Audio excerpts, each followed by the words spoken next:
Olá, pessoal. Eu sou Fátima e serei a professora do curso de produção de textos oficiais. Hoje daremos início ao módulo 1 com o tema comunicação. Mas o que é que comunicação tem a ver com textos? Né? O que são textos oficiais? Qual é a relação de comunicar com escrever bem, com falar bem? Tudo a ver, minha gente. A produção de textos é essencialmente a comunicação através de um texto escrito, texto oficial de um órgão público, de um ente público. Então, quando a gente pensa em produzir bem, a gente pensa em comunicar bem. Então, vamos dar início. Comunicação vem do latim comunicare, que significa tornar comum, trocar opinião, fazer saber. Então, essencialmente, é essa troca. E quando a gente pensa em algo oficial, a gente está pensando em deixar aquilo público.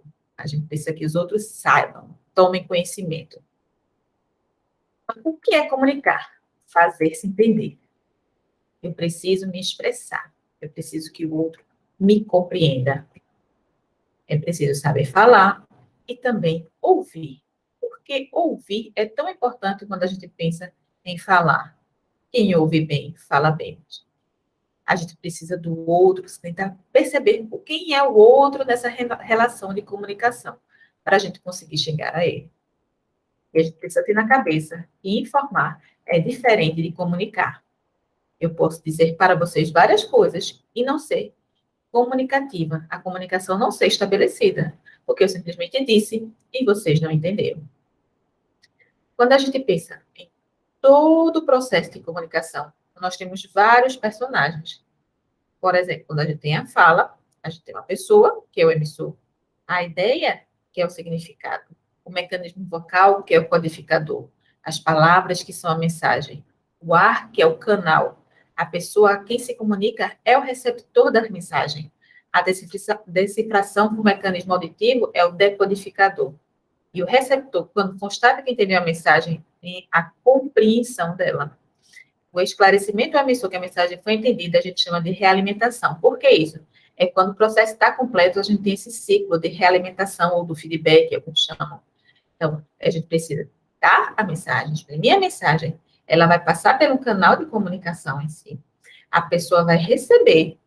Então, ela recebeu. Mas será que ela entendeu? Como é que eu vou verificar que aquela pessoa entendeu? Quando eu tenho a realimentação, quando aquilo volta para mim, e eu puder ficar, sim, ela entendeu o que eu quis dizer. Mas nós temos algumas barreiras à comunicação. Quais seriam essas barreiras à comunicação? É o que a gente chama de ruídos na comunicação. Mas ruído é só barulho? Não. Não necessariamente ruído é o barulho. Ruído pode até ser a falta do som. Ruído é tudo que atrapalha a comunicação. E a gente pode ter tanto ruído vindo do emissor, como vindo do receptor, e às vezes até do canal também de comunicação. Os ruídos decorrentes do emissor. Nós temos a falta de clareza nas ideias. Então, se eu não sei o que eu quero dizer, como é que eu vou conseguir exprimir isso? A comunicação múltipla, várias pessoas falando ao mesmo tempo, problemas de codificação, bloqueio emocional, hábitos de locução, suposição acerca do receptor. Então, os vícios de linguagem pode atrapalhar a minha timidez. Eu pensar, ele já sabe o que eu estou dizendo, então não preciso me explicar muito. Tudo isso pode sim atrapalhar a comunicação. E alguns ruídos decorrentes do receptor, a gente tem audição seletiva, eu só falo, eu só escuto o que eu quero. O desinteresse, estou nem aí porque ele está falando. A avaliação prematura, a preocupação com a resposta, crenças e atitudes, também a reação ao emissor e preconceito, né? Está muito relacionado às crenças e atitudes, muitas vezes o preconceito. Experiências anteriores, atribuições de intenções, eu sei o que ele quer dizer com isso, não vou nem prestar atenção. E o comportamento defensivo, que a gente às vezes tem, nem percebe, né, minha gente? Mas isso também atrapalha bastante a comunicação. E como tornar a comunicação mais eficaz? Sintonizar com o receptor. Então, se a pessoa fala errado, eu preciso falar errado? Errado? Não necessariamente. Mas você precisa perceber que o outro não está compreendendo a maneira que você fala. E talvez, ou até escreve, né? Por que não procurar algo mais compatível? Não necessariamente fora da norma padrão, mas algo mais compatível e mais acessível para aquele outro. Ouvir, minha gente, ouvir. Então, vamos parar para entender o que o outro está entendendo. Provocar realimentação, às vezes com perguntas, às vezes com um pedido de resposta. Exprimir-se com a sua voz, os gestos, o silêncio, a linguagem. Sim, os gestos também, quando a gente tem, não no processo escrito, mas na fala. Apoiar, descrever, orientar o problema, a espontaneidade, a empatia, a igualdade, a abertura. Então, tudo isso a gente vai ver aos poucos, certo? Como a gente pode fazer cada um desses processos. A gente tem a comunicação não verbal, que são sons, através do código Morse, de tambores, de cornetas. A gente vê muito em desenho, né? O pessoal se comunicando, batendo tambor, sinal de fumaça. As imagens com cartazes, cinema, sinais de trânsito. Então, a gente tem tudo isso, a gente pode também ter através de imagem. Os gestos, a maneira de vestir, de sentar, de andar. Sim, a gente também se comunica com a forma que a gente se veste. A comunicação verbal, que é o processo de comunicação, pode realizar-se através da linguagem oral ou da escrita. Embora a língua seja a mesma, a expressão escrita difere muito da oral, sendo ponto pacífico que ninguém fala como escreve ou vice-versa. A língua falada pressupõe contato direto com o falante, ou seja, um está falando diretamente com o outro, cara a cara. E às vezes também não é, né? A gente vê na televisão, mas de uma forma geral, direta. É concreta, mais espontânea, não apresenta grande preocupação gramatical. O seu vocabulário é mais restrito, mas está em constante renovação. E a língua escrita mantém contato indireto entre quem escreve e quem lê.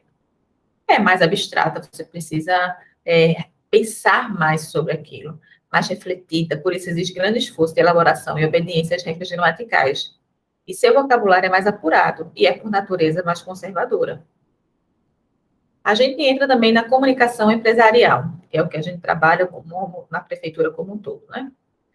Entenda a cultura da empresa. Qual é a empresa que você trabalha? E às vezes a gente trabalha no indireto também, cada qual vai entender o que é que se passa ali no seu setor. A missão deles, a visão, os valores, qual é o objetivo da empresa, qual é o perfil da empresa, quais são os meios de comunicação. Tudo isso a gente precisa ter em mente quando a gente representa a empresa através de um texto. Invista em diálogos abertos. Corte a rádio peão. A gente sabe que a rádio peão existe e a gente tem que cortá-la de uma forma geral. Isso não é legal. Estratégias alinhadas com a inteligência emocional. Minha gente, se cuidem, certo? Vocês estão representando o órgão público, então a gente precisa ter inteligência. A gente precisa ser imparcial ao escrever, ao redigir um texto. Valorize a opinião de seus colaboradores. Então, o que o outro fala, eu preciso ouvir. Às vezes, muitas vezes, a gente não é dono da razão, a gente não tem razão em todos os momentos. A gente precisa parar para ouvir os outros. A gente precisa ser útil e importante. A gente precisa melhorar a autoestima do outro também. Estabeleça uma comunicação assim. Então, deixe que os outros queiram também ler ou escutar o que você fala e escreve. Use a tecnologia, utilize encontros informais para perceber o que está se passando. E aprimore as relações interpessoais. Faça parte de um time. A janela de Johari, vocês vão encontrar o material aí de apoio. Quem tiver interesse, vai lá. Muito bom, interessante. Fazer com seus colegas para entender como você também é percebido em seu ambiente de trabalho.